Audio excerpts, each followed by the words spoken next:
Hey everyone, I hope you're doing well and staying safe during this time. If you're new here, welcome to the channel. Like I said, thank you so much for checking me out. If you haven't done so, please make sure to hit that subscribe button just right below the video. Cool, thank you so much. I really do appreciate it. And if you're returning, welcome back. Thanks again for your support. I truly do appreciate having you here. We need to analyze in helping us figure out why the SEC decided that they needed to drag the XRP holder into this lawsuit with Ripple is what Jay Clayton was saying prior to this lawsuit being filed. Jay Clayton was the one who drafted this lawsuit and filed it against Ripple. So I think it's very critical that if we're going to analyze why the SEC decided to drag XRP holders in this lawsuit, we pay very close attention to what Jay Clayton was saying. And make sure you guys stick around till the end of this video, because that's when I'm really going to be wrapping together all these thoughts and telling you guys why Jay Clayton wanted to put the XRP holder into this lawsuit. The new additions that we otherwise wouldn't have received, 80% were pulling half of them from Q3, half of them from Q4, but you know, in a situation where you're totally lacking in any empirical guidance and support, you haven't gone out and been able to test and do anything in the market, isn't it entirely appropriate and isn't it the most honest thing for the company to say, it's our guess that this is what's going on? We don't know. Yes.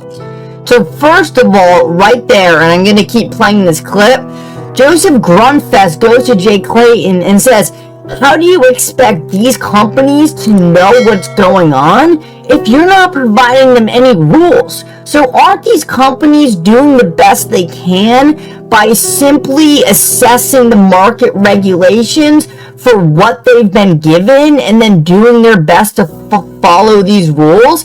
And Jay Clayton says, yes. So he's saying and he's acknowledging, yeah, we haven't given them any rules. They just need to do their best and hope they don't break them. And that, first of all, is absolutely embarrassing from the person who makes the rules. He's literally admitting that he's been incompetent, and because of that, industry players have had to guess on what rules they're supposed to follow. Let's keep playing this.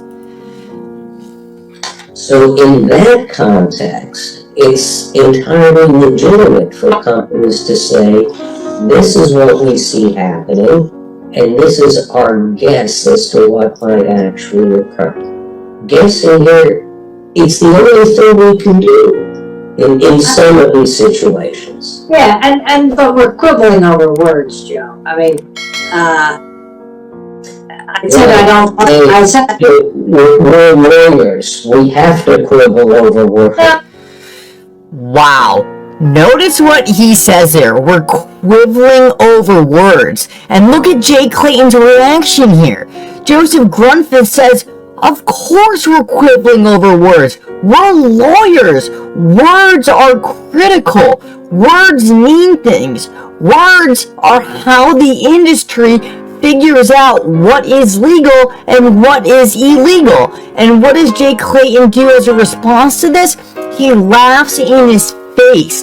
To him, this is all a joke. To him, he can do whatever he wants and he does not feel any repercussions. And let's read what Stephen Hubert says here. Well, that old chairman made it clear that all ICOs are illegal, and then made the biggest ICO legal, Ethereum, then made the biggest non-ICO illegal, XRP, then called that clarity, then left the SEC, then complained about a lack of clarity, and then the new chairman called that clarity.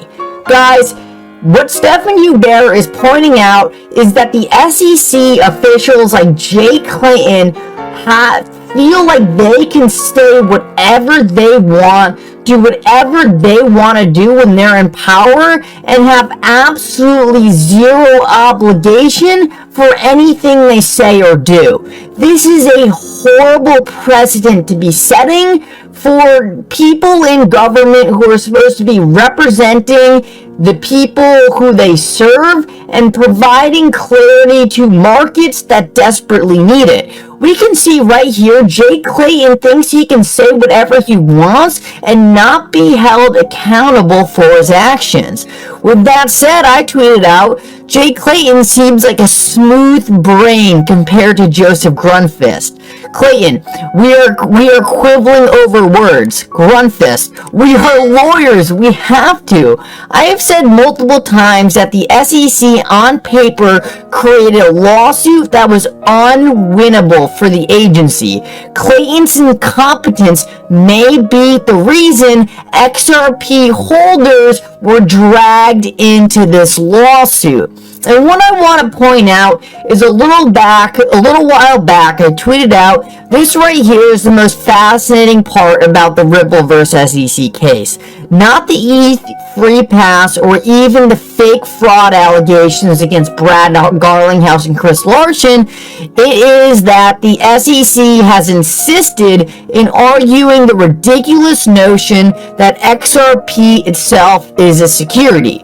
And right here, we can see Ripple specifically saying the sweeping requests have caused havoc in an otherwise orderly market, as market participants have come to the conclusion that the SEC intends to impose a regulatory structure on XRP that does not apply for digital assets such as Bitcoin and Ether.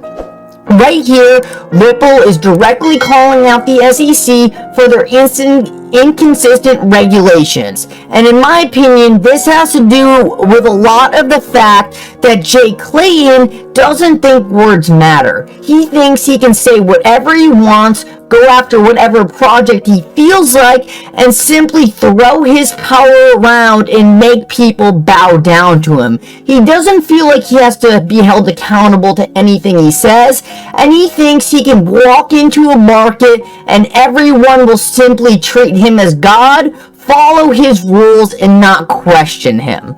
I move on to pointing out, and the funniest thing about all of this is how quickly the judge looked at this and said, this is ridiculous. You simply can't file a lawsuit against someone and make up charges. One of the funniest things the SEC has tried to say in order to create this distinction or to create their made-up distinction between Bitcoin and Ethereum is that XRP never had utility while Bitcoin and Ethereum did. It's important to note that the SEC has been following Ripple for over 4 to 5 years. So for them to claim that XRP had zero utility and then the court instantly comes back and says, my understanding of XRP is that not only does it have some sort of currency value, but it also has utility. And that utility distinguishes it, I think, from Bitcoin and Ethereum.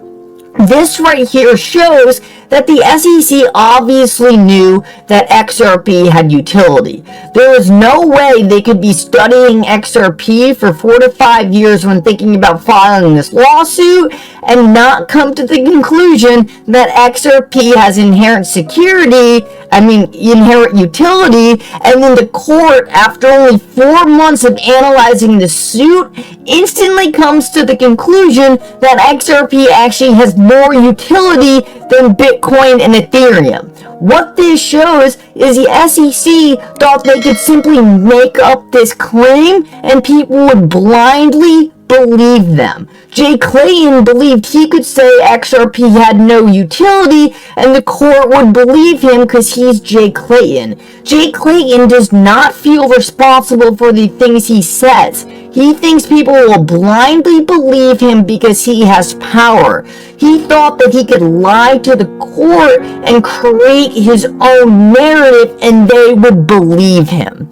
When I pointed this out in the video yesterday, and I said that XRP is not a security and this case is now about sales. Why I said this is because we already know that the judge now is under the impression that Jay Clayton has simply been lying during the filing of this lawsuit and has simply been saying things to make it seem like XRP is different than Ethereum and Bitcoin, but it's not.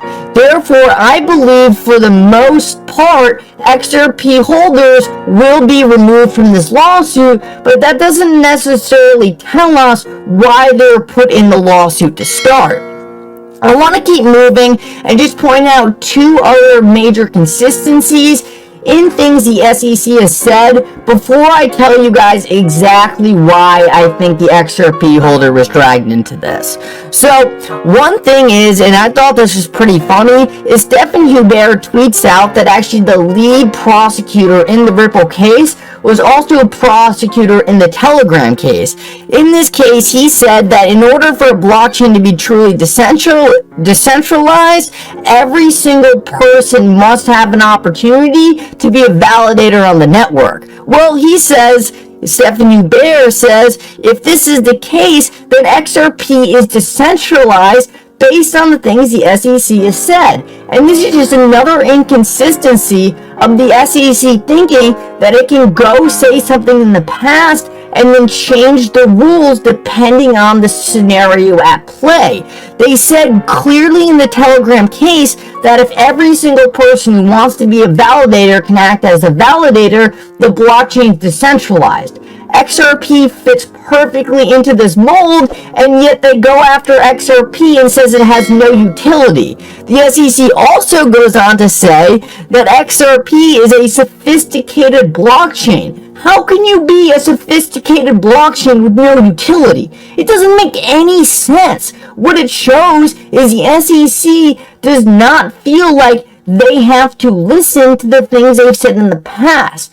They think they can walk into any room and say, this is how it goes, you can't question us, this is the way it's gonna be. And that's simply not the case. They don't have that kind of power, and the fact that the court has already called them out on this shows that it is not going to be that way very long. Now, this gets into the two options that I think are critical for us to understand.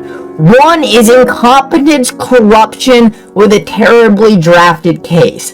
This is what I've been talking about for the most case in the video.